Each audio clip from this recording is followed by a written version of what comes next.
Assalamualaikum warahmatullahi wabarakatuh. Waalaikumsalam warahmatullahi wabarakatuh.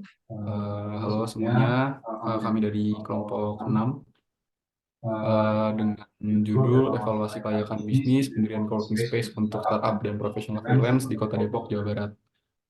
Sebelum kami presentasi, izinkan kami memperkenalkan diri. Nama saya Johannes Niko Nathaniel. Nama saya Fariha Zara. Saya Nanda, saya Nurisa Putri. Saya Hana Serlina. Oke, baik. Langsung saja kita mulai presentasinya. Mulai dari latar belakang, Depok sebagai kota pekerja yang memiliki ciri khas dan dinamika dalam konteks aktivitas ekonomi dan sosial, dengan populasi yang terus berkembang. Depok menjadi rumah bagi beragam kelompok demografis, termasuk pekerja dari berbagai latar belakang. Seiring dengan pertumbuhan populasi dan infrastruktur, Depok memiliki potensi untuk mengembangkan sektor ekonomi lokal dan menciptakan lebih banyak peluang kerja di dalam kota. Maka dari itu, pendirian coworking space merupakan sebuah wadah atau cerminan di mana kota Depok adalah kota yang terus dilalui oleh banyak pekerja. Dengan berbagai latar belakang pengguna pada coworking space, para coworkers atau istilah untuk pengguna coworking space dapat saling berinteraksi dan menawarkan keahliannya masing-masing untuk sebuah proyek sehingga terjadilah sebuah kolaborasi. Oke, kita akan masuk ke bagian rumusan masalah yang akan dibahas. Yang pertama itu adalah bagaimana aspek legalitas bisnis coworking space. Yang kedua, bagaimana aspek pasar dan pemasaran bisnis coworking space. Yang ketiga, bagaimana aspek manajemen dan sumber daya manusia bisnis coworking space. Yang keempat, bagaimana aspek teknik dan teknologi bisnis coworking space. Yang kelima, bagaimana aspek finansial bisnis coworking space. Yang keenam, bagaimana aspek ekonomi dan sosial bisnis coworking space. Yang ketujuh adalah bagaimana aspek lingkungan hidup bisnis coworking space. Oke, baik. Yang selanjutnya adalah landasan teori. Studi kelayakan bisnis. Menurut ahli, studi kelayakan bisnis adalah suatu penelitian tentang dapat tidaknya suatu proyek investasi dilaksanakan secara berhasil dengan baik. Analisis ini mencakup berbagai aspek yang dapat mempengaruhi keberhasilan proyek, termasuk aspek pasar, teknis manajemen, ekonomi, dan lingkungan. Dari Kasmir dan Jakfar 2011. Tujuan studi kelayakan bisnis yang pertama menilai potensi keberhasilan proyek, yang kedua membantu pengambilan keputusan, yang ketiga mengidentifikasi risiko dan hambatan, yang keempat merencanakan strategi implementasi. Lalu ada manfaat studi kelayakan bisnis, yaitu adalah mengurangi risiko kegagalan, meningkatkan efisiensi dan efektivitas, yang ketiga meningkatkan kesempatan pendanaan, yang keempat menjamin kepatuhan terhadap regulasi. Penjelasan selanjutnya akan dijelaskan oleh Faria Zahar. Oke, selanjutnya pengertian pasar dan bentuk pasar. Menurut para ahli, pasar adalah sekumpulan pembeli aktual dan potensial dari suatu produk atau jasa. Pasar terdiri dari semua pelanggan potensial yang berbagi kebutuhan atau keinginan tertentu dan bersedia serta mampu melakukan pertukaran untuk memuaskan kebutuhan atau keinginan tersebut. Menurut Philip Kotler pada tahun 2020. Lalu di sini ada contoh bentuk pasar dan karakteristiknya. Yang pertama, pasar persaingan sempurna. Dengan karakteristik yang pertama, terdapat banyak penjual dan pembeli yang tidak memiliki kekuatan pasar. Lalu, produk yang dijual homogen atau tidak memiliki perbedaan yang signifikan. Yang ketiga, informasi mengenai harga dan produk sangat transparan. Contoh kedua ada pasar persaingan oligopoli. Dengan karakteristik yang pertama terdiri dari beberapa produsen atau penjual yang mengendalikan mayoritas pasokan. Yang terakhir, keputusan salah satu produsen dapat berdampak signifikan terhadap pasar. Oke, selanjutnya, di sini ada aspek-aspek studi kelayakan bisnis yang akan dibahas. Yang pertama ada aspek legalitas, yang kedua aspek pasar dan pemasaran, yang ketiga aspek manajemen dan sumber daya manusia, yang keempat aspek teknik dan teknologi, yang kelima aspek finansial, yang keenam aspek ekonomi dan sosial, dan yang terakhir aspek lingkungan hidup. Di sini ada pengertian analisis SWOT.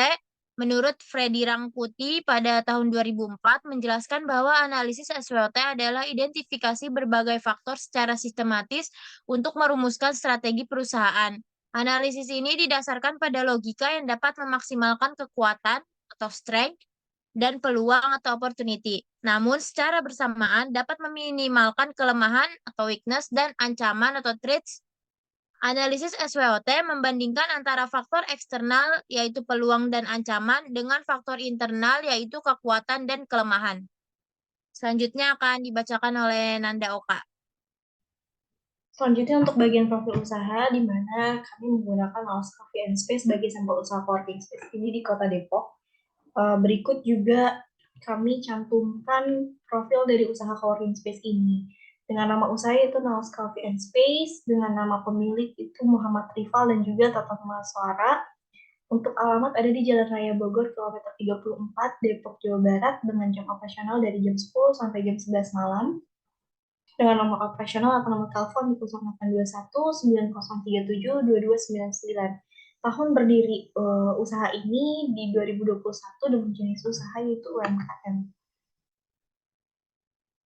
Aspek-aspek yang akan dibahas diantaranya merupakan aspek legalitas untuk izin administrasi pada Naos Coffee and Space juga meliputi nomor induk berusaha, RT dan RW setempat, kelurahan, NPWP, dan izin usaha pedagang.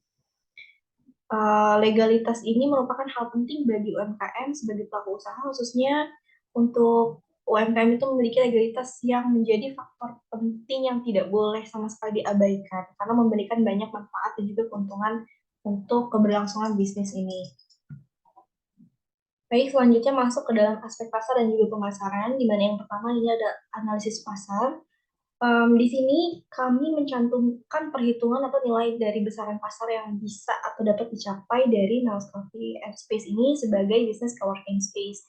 Proyeksi keuntungannya itu di harga atau di angka 50.000 per hari sesuai dengan fakta lapangan, yaitu ada 20 meja dan kursi dengan minimum payment atau minimum spend-nya dari 50.000 per hari itu dengan rata-rata terisi ada 70% table per harinya, di mana kalau kita akumulasikan menjadi 70% dari 20 meja dan kursi itu adalah 14 meja dan kursi. Nah, dari 14 meja dan kursi ini, berarti dikalikan ya dari 50.000 dikalikan ke 14 table, itu kita didapati angka di 700.000 per hari. Nah, untuk 700.000 per hari ini, kita akumulasikan kembali dengan tenggat waktu 1 bulan atau 30 hari. Yaitu didapat angka di 21 juta ribu rupiah per bulan. Nah, dari angka 21 juta ribu rupiah per bulan ini dikurangi dengan utilitas atau dengan perkiraan kurang lebih ada 1.900.000, di mana akan dihasilkan angka 19.100.000 rupiah. Untuk selanjutnya yaitu di strategi pemasaran, di mana faktor harga yang pertama itu berdasarkan harga yang ada, penawaran harga ini sebesar 50.000 per hari untuk minimum spend-nya per orang atau per customer, di mana ini juga dilengkapi dengan fasilitas yang memadai dan juga produk dan makanan minumannya sebagai pendukung. Kemudian untuk faktor produk, di mana produk yang ditawarkan ini mulai dari produk jadi hingga barang-barang pendukung seperti adanya koneksi internet, printer, proyektor, dan itu semua untuk customer yang ingin melakukan meeting. Jadi memang konsepnya itu adalah ditujukan untuk pekerja startup ataupun pro freelancer. Lalu ada faktor promosi, di mana ini dilakukan untuk sebagai dukungan sosial media spesialis, dan juga promosi ini bisa disebarkan melalui jejaring sosial media seperti Instagram, TikTok, dan juga tentunya ini menggunakan fitur Google Ads dan beberapa akun lokal lainnya, serta memposting secara rutin dan juga terus berkesinambungan sehingga jalannya promosi tersebut dapat di-tracking dengan baik. Masuk ke dalam aspek manajemen dan sumber daya manusia, di mana aspek manajemen dan sumber daya manusia dalam studi kelayakan bisnis itu merupakan evaluasi terhadap struktur organisasi, termasuk juga dengan kebutuhan tenaga kerja, serta strategi manajemen yang diperlukan untuk menjalankan bisnis ataupun proyek dengan efektif dan efisien. Berikut kami paparkan atau tampilkan juga struktur dari organisasi Naos Coffee and Space. Di antaranya terdapat owner dan juga perangkap dengan manajer operasional, di mana ada Mas Muhammad Rifal dan juga Tuan Maswara. Kemudian floor captain-nya ada Khairil Lisan Wicaksono, under floor captain ada barista itu Mas Rian Akbar dan juga Siti Nurhalifah. Dan juga di bawahnya ada kitchen, dan satu lagi social media spesialis.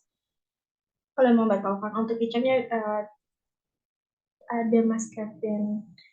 Oke, di slide selanjutnya akan dibacakan atau akan dijelaskan oleh Norisa. Silakan.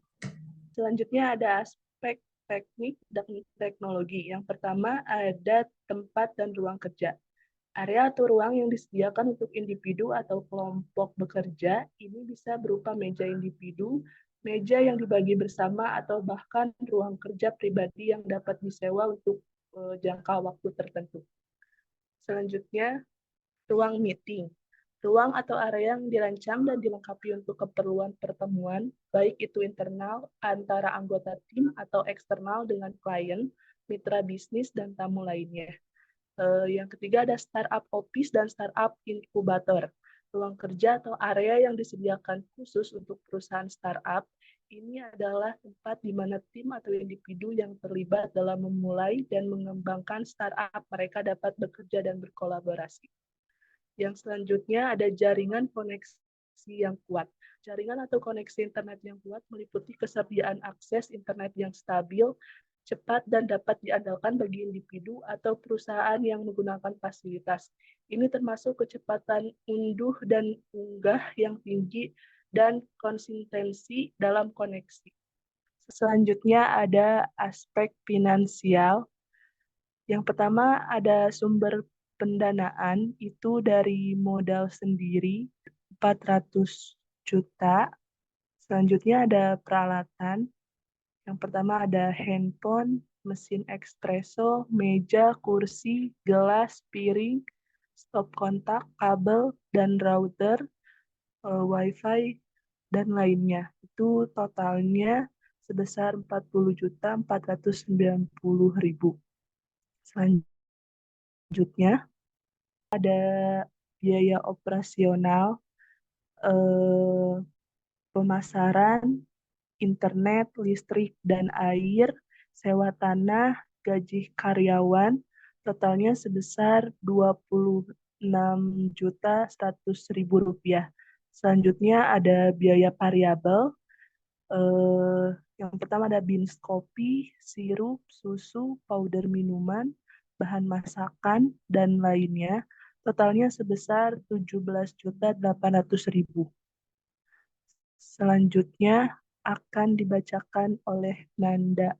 Selanjutnya memasuki perhitungan BEP atau break even point, di mana biaya tetap per bulan yang sudah dihitung sebelumnya itu ada di angka Rp26.100.000 dan juga kontribusi margin per hari ini di Rp700.000.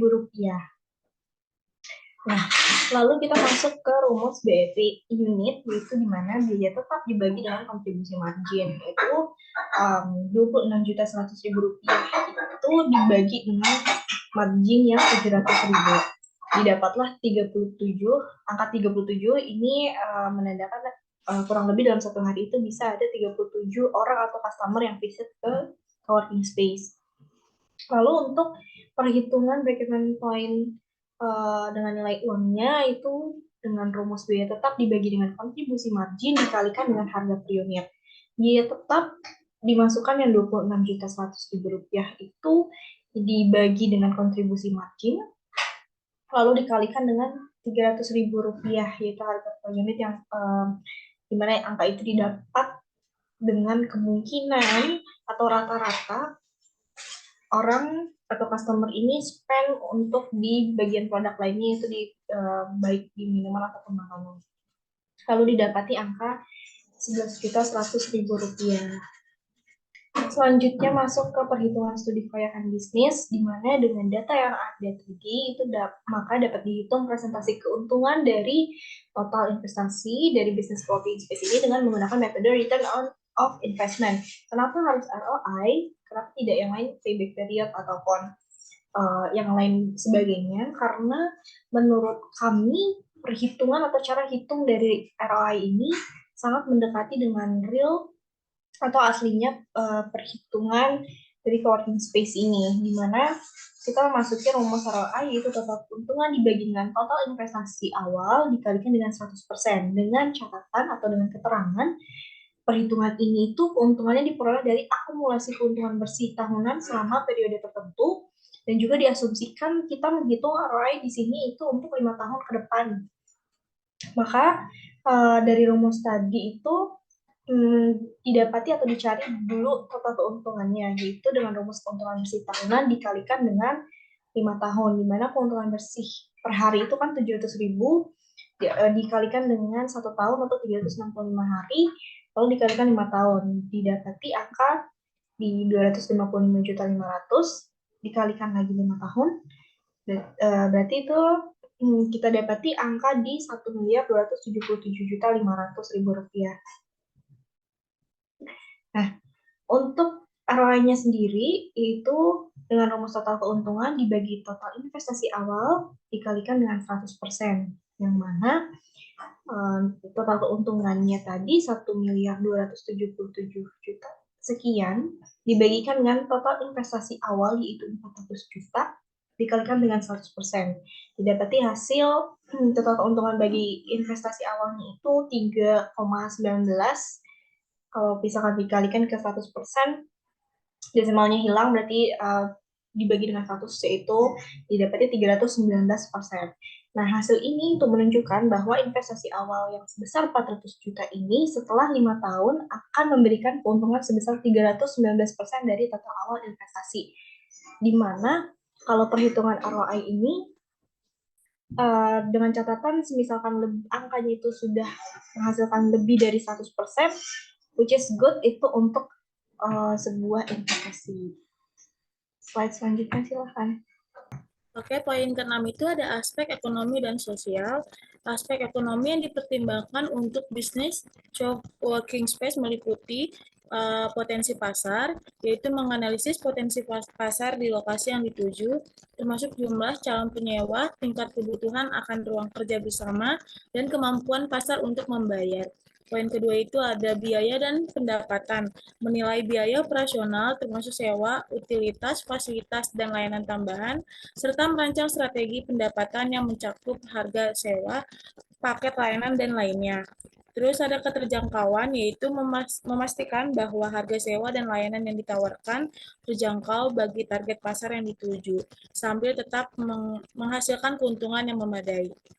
Selanjutnya ada aspek sosial terhadap bisnis working space meliputi, yaitu tren dan preferensi. Mengidentifikasi tren sosial terkini dalam cara orang bekerja dan berinteraksi, serta memahami preferensi mereka terkait dengan fasilitas dan layanan co-working space. Dan keterlibatan komunitas, yaitu membangun dan memelihara komunitas di sekitar co-working space yang dapat meningkatkan daya tarik dan keberlanjutan bisnis. Poin ketujuh yaitu ada aspek lingkungan hidup. Beberapa hal yang perlu dipertimbangkan dalam aspek lingkungan hidup adalah penggunaan energi dan sumber daya seperti listrik, air, dan bahan-bahan untuk konstruksi dan perabotan. Perlu dipertimbangkan untuk mengurangi konsumsi ini seperti penggunaan lampu LED, penggunaan air secara efisien, dan penggunaan dasar daur ulang. Yang kedua itu ada manajemen limbah, yaitu perencanaan untuk manajemen limbah yang efektif, termasuk pemilahan sampah, daur ulang, dan pengurangan limbah secara keseluruhan. Yang ketiga itu ada transportasi, memiliki lokasi yang mudah diakses oleh transportasi umum atau fasilitas untuk sepeda dapat membantu mengurangi dampak negatif transportasi. Terus yang keempat itu ada dampak bangunan. Konstruksi dan pengoperasian bangunan harus mempertimbangkan dampak terhadap lingkungan sekitar, seperti penggunaan lahan, penggunaan air, dan emisi gas rumah kaca. Yang terakhir yaitu ada kesehatan dan keamanan, mempertimbangkan kesehatan dan keamanan lingkungan bagi penghuninya. Hal ini meliputi kualitas udara dalam ruangan, kualitas air minum, serta keselamatan bangunan dan fasilitas. Kesimpulan dari presentasi kami yaitu Kota Depok merupakan kota dengan pertumbuhan ekonomi yang cukup pesat, terutama di bidang startup dan profesional freelance. Potensi pasar yang berkembang ini dapat menjadi peluang untuk menarik lebih banyak pelanggan.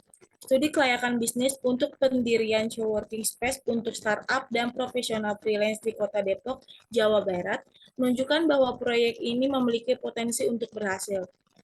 Berdasarkan analisis yang telah dilakukan, yaitu potensi pasar yang signifikan, kebutuhan yang tertinggi, persaingan yang tidak terlalu ketat, dan lokasi yang strategis. Berdasarkan analisis tersebut, dapat disimpulkan bahwa pendirian coworking space untuk startup dan profesional freelance di Kota Depok memiliki potensi untuk menjadi bisnis yang sukses dengan catatan bahwa strategi pemasaran, manajemen, dan keberlanjutan bisnis dijalankan dengan baik.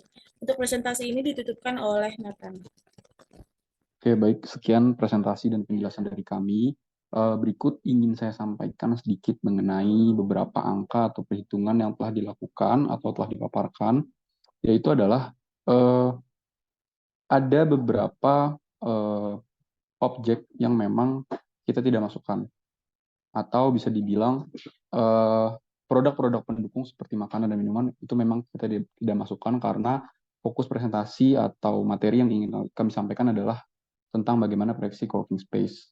Jadi mungkin bila angka-angka tersebut kurang realistis, maka hal tersebut saya jelaskan atau saya kembali ulang bahwa ada beberapa produk yang memang kita tidak masukkan atau produk-produk pendukung dari coworking space tersebut, khususnya di Naos Coffee and Space.